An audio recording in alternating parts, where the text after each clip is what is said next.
պրոցեսին անդրադառնալը զուգահեռ իրականացվող այլ պրոցեսի մասին հետը ընդամենը 1 ժամ առաջ զրկվեց լիցենզիայից, ձեր գնահատականը։ Գնահատական որպես այդպեսին, մինչև որ հայտարարություններ կլինեն լիցենզիայի զրկման հետ կապված, բոլորս էլ լավ գիտենք իշխանությունների վարած քաղաքականությունը, ընդհանրապես գործելավոճը եւ այն ինչ որ իրենք են անում, անտրամաբանական է, տրամաբանությունից դուրս, բայց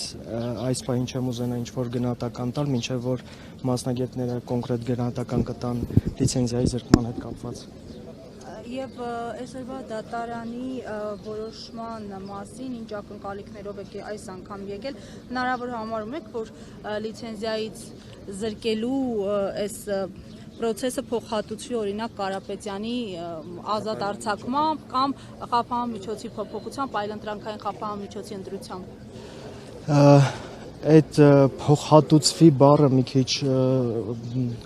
սխալ է ասված, տեղին չի ասված, որովհետև ոչ թե պիտի փոխհատուցվի հեծին կապելով, այլ Սամվել Կարապետյանը պիտի լինի ազատության մեջ, որովհետև Սամվել Կարապետյանի գործունեությունը, փորձը ընդհանրապես Սամվել Կարապետյանը այն մարդն է, ազգային բարերար, որ շատ բան ունի արած այս երկրի համար ու պիտի շարունակի իր գործունեությունը, պիտի շարունակի իր անելիքները ու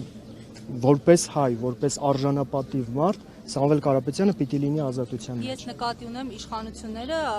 այս լիցենզիայի զրկման գործընթացի համար էին կարծեք նաև Կարապետյանին անազատության մեջ պահում, նման տեսակետներ նույնիսկ միջազգային փորձագիտական խմբեր էին արտահայտել ներկայացուցիչներ, ես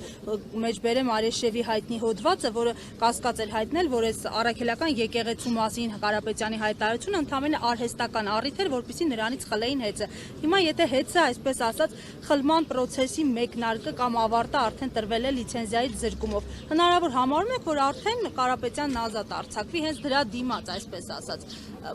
Ես չեմ ասում Կարապետյանը ցանկություն հայտնի դրա դիմաց ազատ արձակվել։ Հասկացա, ես Սամվել Կարապետյանը անազատության մեջ է, այս պայն արդեն 5 ամիս անազատության մեջ է, ազգային արժեքը, հայ առաքելական եկեղեցին ու ընդհանրապես հայ մնալու գաղափարախոսությունը առաջ տանելու համար։ Հեծը կարա դրա ինչ որ նպաստող պատճառներից մեկը լինի, բայց ես կարծում եմ, որ ավելի շատ անազատության մեջ է Սամվել Կարապետյանը հենց իր գաղափարախոսության, հենց իր արժանապատվության համար, որովհետև բարերարը հաշ չի եղել այն ինչ կատարվել է իր երկրում այս տարիների ընթացքում, հատկապես վերջին ժամանակներում եւ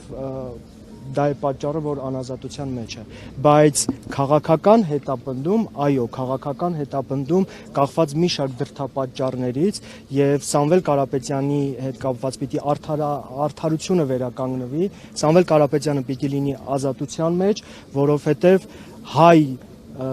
մնալու համար կալանավորել մարդուն, երբ որ իր շրջապատին մարդն ասում է, պետք է համախմբվենք, պիտի թույլ չտանք եկեղեցին, ազգային արժեքը փոքրիկ խմբակի կողմից որոշակիորեն, չգիտեմ, հալածանքների ենթարկվի ու դրա պատճառով անազատության մեջ հայտնվել, կարծում եմ անարդար է։